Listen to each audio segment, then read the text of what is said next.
SCADA સિસ્ટમના ઘટકો એટલે કે કમ્પોનન્ટ વિશે મૂળભૂત વિગતો આકૃતિ સાથે સમજાવો. તો અહીંયા જો તમને આ સ્લાઇડમાં એક આકૃતિ દેખાય છે, આ બે આકૃતિ જે છે આ સોર્સથી લીધેલી છે, જેના સોર્સ અહીંયા લખેલા છે, જે આ ટોપિક સમજવામાં તમારી ઘણી મદદ કરી શકે એમ છે. તો સ્કાડા સિસ્ટમના મૂળભૂત કમ્પોનન્ટની જો વાત કરીએ તો એને ઘણા ભાગ જે આપણે વેચી શકાય એ રીતે વહેંચેલા છે. એમાં એક છે માસ્ટર ટર્મિનલ યુનિટ, જેને તમે સેન્ટ્રલ સર્વર કહી શકો છો, MTU. આમાં માસ્ટર ટર્મિનલ યુનિટમાં કંટ્રોલ સેન્ટર ઉપર એક સેન્ટ્રલ કમ્પ્યુટર મૂકેલું હોય છે, જે બધા રિમોટ ટર્મિનલ યુનિટ છે, RTUs જે કહેવાય ને, જે રિમોટ ટર્મિનલ જે બધા અલગ અલગ સબસ્ટેશનમાં મૂકેલા હોય, એમાંથી ડેટા એકત્રિત કરે છે. તે મોનિટરિંગ અને વિશ્લેષણ એટલે કે એનાલિસિસ માટે આ સિસ્ટમને ડેટા જે જનરેટ કર્યો છે એને પ્રોસેસ બી કરે છે અને એને સ્ટોર પણ કરે છે. તો એ વ્યવસ્થા અહીંયા એની પાસે અવેલેબલ છે. જે હવે બીજું એક નામ આવ્યું તો રિમોટ ટર્મિનલ યુનિટ. તો રિમોટ ટર્મિનલ યુનિટ એ રિમોટલી સબસ્ટેશન અથવા તો ફિલ્ડના જે સ્ટેશન્સ અથવા તો જે લોકેશન્સ છે તેના ઉપર સ્થાપિત કરેલી એક એન્ટિટી અથવા તો રિમોટ ટર્મિનલ યુનિટ જે છે એ યુનિટ મૂકેલા છે કમ્યુનિકેશન માટે. તે સેન્સર અને મીટર, જેમ કે તમારા meter voltage, current, power, frequency જે બી માપતા હશે એનો ડેટા એકત્રિત કરે છે અને આ એકત્રિત થયેલો ડેટા એ માસ્ટર ટર્મિનલ યુનિટને ટ્રાન્સમિટ કરે છે અને એમાંથી કંટ્રોલ કમાન્ડ મેળવે છે, એટલે કે બે દિશાનું કમ્યુનિકેશન થઈ શકે છે. જો તમે અહીં જોતા હોય તો RTU જે છે એ ક્લાઉડ સર્વરમાં ડેટા મોકલે છે, એની સાથે કોઓર્ડિનેટિંગ કમ્પ્યુટર પણ હોય છે જે કમ્યુનિકેશન કરી શકતું હોય, અને અહીંયા આગળથી એ ડેટા તમારો સેન્ટ્રલ સર્વરમાં જતો હોય, જે કમાન્ડ સેન્ટર જે તમારું મેઇન MTU મૂકેલું છે. એ MTU નું સિગ્નલ જે છે અહીંયા RTU પાસે આવતું, એટલે જો તમે જોશો ને તો કમ્યુનિકેશનના એરો હંમેશા બે દિશાના દેખાશે તમને.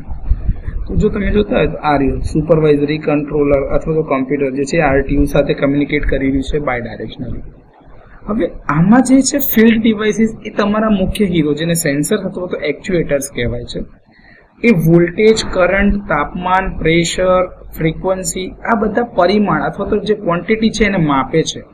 આ એક્ચ્યુએટર્સ જે છે એ સર્કિટ બ્રેકર્સ, રિલે અને સ્વિચ જેવા ઉપકરણોનું કંટ્રોલિંગ એટલે કે સંચાલન કરે છે. તે RTU ને ઇનપુટ સિગ્નલ પૂરા પાડે છે અને કંટ્રોલ એક્શન કરાવડાવે છે એમની પાસે. હવે છે HMI, હ્યુમન મશીન ઇન્ટરફેસ. હવે એના દ્વારા ઓપરેટરો સિસ્ટમનું ઇન્સ્પેક્શન અથવા તો મોનિટરિંગ કરે છે અને કંટ્રોલિંગ પણ કરે છે. તે સિસ્ટમની સ્થિતિ, અલાર્મ, વોલ્ટેજ, કરંટ અને પાવરના જે મૂલ્યો છે એ દર્શાવે છે.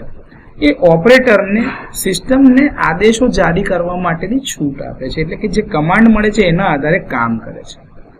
કમ્યુનિકેશન સિસ્ટમ, જો તમે જોતા હોય તો આ મેઇન જે છે એ છે કમ્યુનિકેશન. આના વગર આ સિસ્ટમ કામ વ્યવસ્થિત નહીં કરી શકે.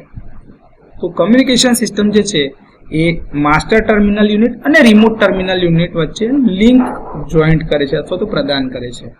એ કંટ્રોલ સેન્ટર અને ફિલ્ડ ડિવાઇસ વચ્ચે ડેટા અને કંટ્રોલ સિગ્નલ ટ્રાન્સફર કરે છે. કમ્યુનિકેશનના માધ્યમમાં તમે ઓપ્ટિકલ ફાઇબર, માઇક્રોવેવ, રેડિયો અથવા તો ઇથરનેટનો ઉપયોગ કરી શકો છો, જેનો સમાવેશ થઈ શકે છે. તો આ બધી જ વસ્તુ જો તમે જોતા હોય તો આ ફિલ્ડ કંટ્રોલર છે લેવલ 1 પર.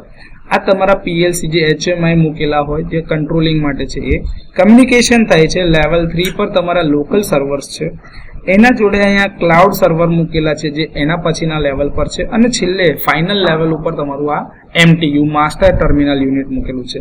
સેમ વસ્તુ અહીંયા બી થઈ જ રહી છે. જો તમે જોતા હોય તો આ ઇલેક્ટ્રોનિક ડિવાઇસ જે IEDs હોય છે એ કમ્યુનિકેશન કરે છે અને એ કમ્યુનિકેશન દ્વારા એ સિગ્નલને આગળ મોકલાવે છે ઉપર છેક તમારા મેઇન માસ્ટર યુનિટ સુધી. દરેક કમ્યુનિકેશન જે છે RTU થી ફિલ્ડ ડિવાઇસીસથી થઈને કમ્યુનિકેશન દ્વારા છેક ઉપર સુધી પહોંચાડે છે. તો સ્કાડા સિસ્ટમના થોડા ઘટકો છે અને આ આકૃતિ તમને આ સિસ્ટમ સમજવા માટે વધારે મદદરૂપ થઈ શકે એમ છે.